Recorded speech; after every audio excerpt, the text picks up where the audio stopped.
आज हम स्टार्ट करेंगे फॉर्मेशन ऑफ कमेटीज। कमेटीज के जो फॉर्मेशंस है वो किस प्रकार होती हैं उसके बारे में आज हम लोग बात करने वाले हैं। To organize any sports event, किसी भी इवेंट के लिए जब हम उसको ऑर्गेनाइज करने की कोशिश करते हैं तो एक हमें अलग अलग तरीके की कमेटी बनानी पड़ती है। तो उन कमेटी के फॉर्मेट्स के बारे में आज हम यहाँ पे बात करेंगे। Various committees are formed from this systematic and smooth conduct, यानी कि जो कमेटीज होती हैं वो किस प्रकार से उनको जो है बनाया जाता है और उनके अंदर क्या क्या स्मूथनेस होती है, लचीलापन होता है, यानी समय समय पर उनके अंदर थोड़ा थोड़ा क्या किया जा सकता है, चेंजेज किया जा सकता है। As we have discussed earlier, जैसा कि हम लोगों ने पहले अभी क्या किया था, डिस्कस किया था इससे पहले वाली स्लाइड के अंदर। To conduct sports event lot of professional plannings and preparations is required. तो ये आपने यहाँ पे देखा कि एक प्लानिंग, जो टॉपिक के अंदर हम सारा कुछ समझ लिया था कि प्लानिंग हमें करनी है और ये सब प्रिपेयर करना है। प्रिपरेशन इसकी करनी जरूरी है क्योंकि ये सब क्या होती है, रिक्वायरमेंट होती है। उन सब चीजों के लिए क्या है, ये रिक्वायर्ड होते हैं। उन सब चीजों के लिए वो क्या होते हैं, जरूरी होते हैं। Formation of committees should be based on 3 levels, ये 3 लेवल के ऊपर आधारित होती है। कौन कौन से लेवल होते हैं 3, आइए इनको देख लेते हैं। Management, top, middle and lower. सबसे पहले तो आप जब मैनेजमेंट की बात करते हैं तो मैनेजमेंट का मतलब होता है वो बॉडी, वो समूह जो सारी की सारी चीजों के लिए मेन पर्सन होता है या कोई कमेटी हो सकती है, क्योंकि मैनेजमेंट के अंदर एक कमेटी भी हो सकती है, एक सिंगल पर्सन भी हो सकता है। ठीक है। दूसरा उसमें टॉप आएंगे, मिडिल नंबर पे कौन आएंगे और लोअर नंबर पे कौन आएंगे। ठीक है। तो ये क्या है, लेवल्स हैं। ये आपका फर्स्ट लेवल आ जाएगा, ये आपका सेकंड लेवल आ जाएगा, ये आपका थर्ड लेवल आ जाएगा, डिपेंडिंग अपॉन द लेवल। और ये किसके ऊपर डिपेंड करेगा, लेवल के ऊपर डिपेंड करेगा, उसके एरिया पर, किसके, स्पोर्ट्स इवेंट के, यानी स्पोर्ट्स इवेंट के एरिया के ऊपर ये क्या करेगा, निर्भर करेगा। Suitable peoples are chosen for staffing.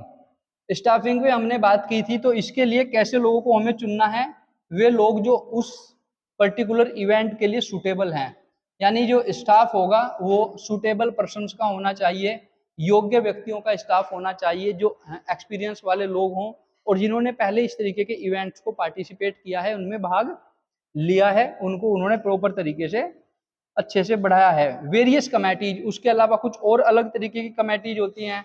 Examples लेंगे, for an इंट्रामुलर event.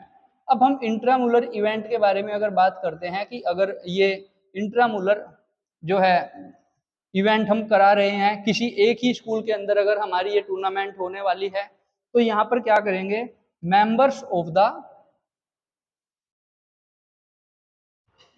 Governing body, यानी गवर्निंग जो बॉडी होती है, उस गवर्निंग बॉडी के अंदर जो लोग होंगे, गवर्निंग बॉडी का मतलब होता है पूरा स्टाफ जो उसको क्या करने वाला है, गवर्न करने वाला है। इसके अंदर मेन यहाँ पर किसको लेते हैं, principal will remain the top level, यानी कि अगर एक स्कूल के अंदर इंट्रामुलर इवेंट करा रहे हैं तो वहाँ पे प्रिंसिपल को क्या रखेंगे, आप मेन हेडर पे रखेंगे, क्योंकि सबकी जो स्टाफ होगा वो टीचर्स में से ही बनाया जाएगा और टीचर्स के सबके ऊपर कौन होते हैं, प्रिंसिपल होते हैं। इसीलिए यहाँ पे प्रिंसिपल को किस में रखा गया है, टॉप लेवल पे रखा गया है ऑफ द मैनेजमेंट, मैनेजमेंट के। Whereas in an extramural event, और जहां हम एक एक्स्ट्रामुलर इवेंट की बात करते हैं वहां पर टॉप लेवल के अंदर डायरेक्टर, डिप्यूटी डायरेक्टर या सुपरवाइजर, ठीक है, ऑफ द स्टेट जोन, यानी स्टेट की अगर टूर्नामेंट है या जोन की कोई टूर्नामेंट है, to be the top level, तो वहां पे या तो कोई डायरेक्टर हो सकते हैं या डिप्यूटी डायरेक्टर हो सकते हैं, सुपरवाइजर हो सकते हैं, जिनको आप किस में रखेंगे, टॉप मैनेजमेंट में रखेंगे, जबकि स्कूल लेवल पे प्रिंसिपल को जो है टॉप मैनेजमेंट में रखते हैं। ठीक है। They prepare policies, AIIMS and objectives. तो इनका जो बेसिक जो वर्क है, जो ड्यूटीज हैं, वो हैं पॉलिसीज को बनाना, कौन सी रणनीति के तहत कार्य होगा, उद्देश्य, एम्स क्या उद्देश्य हैं उनको निर्धारित करना, और ऑब्जेक्टिव्स किस ऑब्जेक्ट के लिए चीजें हो रही हैं, तो ये सारा इसके अंदर क्या करेंगे, इसको निर्धारित करते हैं। आगे देख लेते हैं।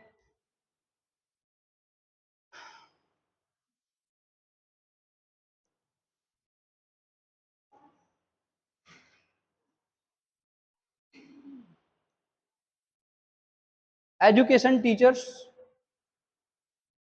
ये किसके अंदर आएंगे? स्टाफ के अंदर आएंगे।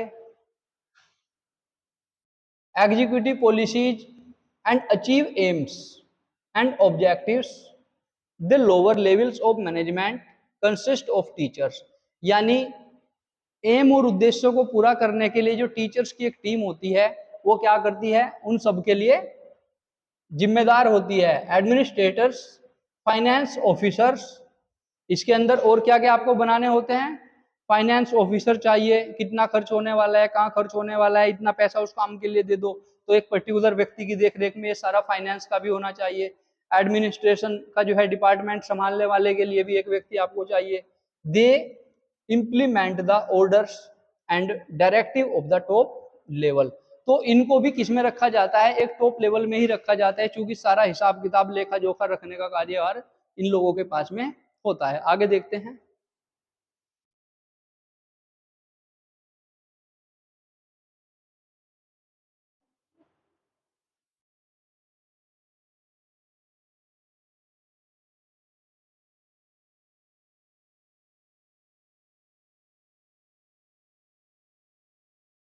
देखिए ग्राफ के माध्यम से पूरा का पूरा ये आपको समझाया गया है।